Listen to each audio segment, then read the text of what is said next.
Every day, children are reported abused and neglected. Many of these children are removed from their homes and placed into the foster care system, which can be a confusing and emotionally troubling experience for a child who feels he or she has no one to turn to, no one to trust. What you can do to help them is coming up on Polk Place.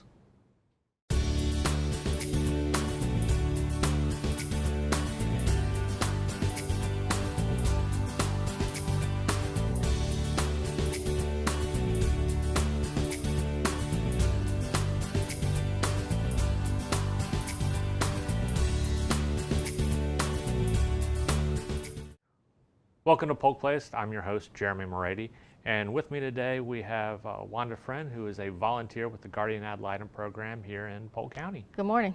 Good morning. Thanks so much for coming in. You're so welcome. Love having you guys in and hearing about what an incredible program you have and the impact that it really makes here in the community. And kind of wanted to get in, talk to you a little bit about what the program is and a little bit about your own experience. And can you tell us a little bit, just for those folks who don't know what Guardian Ad Litem is, what the program is, a little bit about its history here in Polk County? We are volunteers to look out for the best interests of the children. We are appointed by the judge in Polk County. We've been in Polk County for several years. I think 1980 was the time frame. We are trained. We have training at the office in Bartow. We have about 12 hours of training before we are sworn in by the judge to become a volunteer. When these children come in, I mean, what are some of the situations in which Guardian Ad Litems would be called in and appointed by a judge? Well, everyday children are, as you said earlier, are sheltered. We are appointed by the judge when the judge feels we need a second set of eyes, so to speak, for those children, a spokesperson, someone who's going to be an advocate for that child. So they've been abused, neglected, abandoned, something of that nature. So. Okay. Now, in that system, when these kids come through, I mean, are there just all kinds of different ages? How does that work? Children are newborns that have been sheltered, removed from even the hospital, let's say. Children can be of any age. Okay. So now, primarily in your experience, the children that you've helped, kind of varying ages, or as a volunteer, do you get to, say, I'd like kind of like this age range of, I have more experience and expertise in, say, birth to 3 years old or something like that? Yes, when you become a volunteer and once you're sworn in by the judge, you are given an opportunity to, let's say, review a case. And if it's someone that you say, I just can't deal with teenagers, then of course you're not given that case, you're not asked to take that case. But you are offered an age range, if you will, for something that you feel you may be able to relate more with a child. Okay. So. Now, when you guys get in for someone that is interested in this, what type of time commitment are you looking at? What does it take? I know you said the 12 hours of training, but what does it take past that to really, make a difference in this program? I would say that we're required to see the child at least every 30 days in the home where they are sheltered or fostered, if you will. Anywhere from 6 to 8 hours a month. Initially, it takes a little more time because court dates and those kinds of things, but once this case is settled down, so to speak, then you can go to see the child every 30 days. You can go more often if you'd like. I do. But you can certainly go see them, and it takes 6 to 8 hours a month. Okay. In those visits that you have, what kind of interactions are you having? Is this something where you're sitting down and going through a questionnaire type thing, or is it, hey, let's go out for ice cream and go bowling or something like that?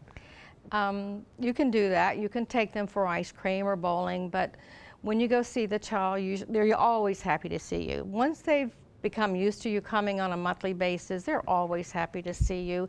And you can just say, show me your room, what's going on in school, those kinds of things, and just make it as comfortable as can be. Let them know that they know that you're the person who's going to be there. You're the constant in their life.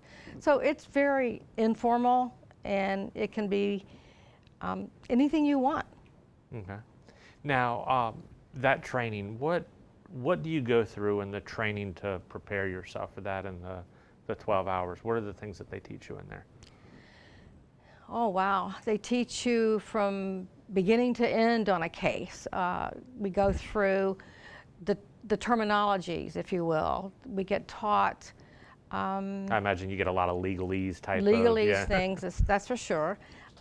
Just what to expect when you see the child, what's going to happen when you go to court. We talk a little bit about reports that can be done or need to be done. So that's pretty much the training you get. And once you are through, you are assigned a mentor. I'm a mentor as well. Mm-hmm. And that mentor goes with you the first time you get a case. They'll go with you to the home to see the child or to visit a parent or to court. Kind of let you know that here's where you stand in court, don't be afraid, this is what's going to happen. So just kind of hold their hands in the beginning. And we stay with them as long as they feel they need that person to be with them. Okay. Is there any typical time period that you're assigned to a child, or is it just through a conclusion of a case which could last, I don't know, what, years? Yeah, you stay with that case pretty much until it closes, yes. Okay, so that could end up being years. It could end up being a couple of years for sure. Okay. Now, through that, somebody wanting to get into this, they've piqued their interest, they want to help and give back, what can they do to get into the Guardian Ad Litem system? Reach out to our recruiter, Diane, mm-hmm.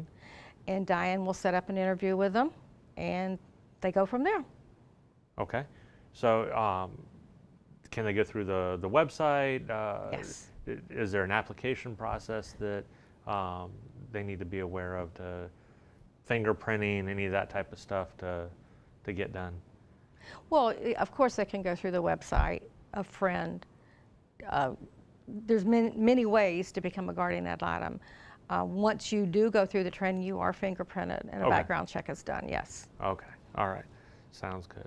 Well, thank you so much for coming in and sharing with us. You're so welcome, my pleasure. It's wonderful work that you guys do. Thank you. The Guardian Ad Litem program is helping to make a positive impact in the lives of these children. There is an urgent need for volunteers to make sure abused and neglected children in our community have a strong advocate at their side. Volunteers become a mentor, friend, consistent adult, and encourager while representing the children's best interests in court.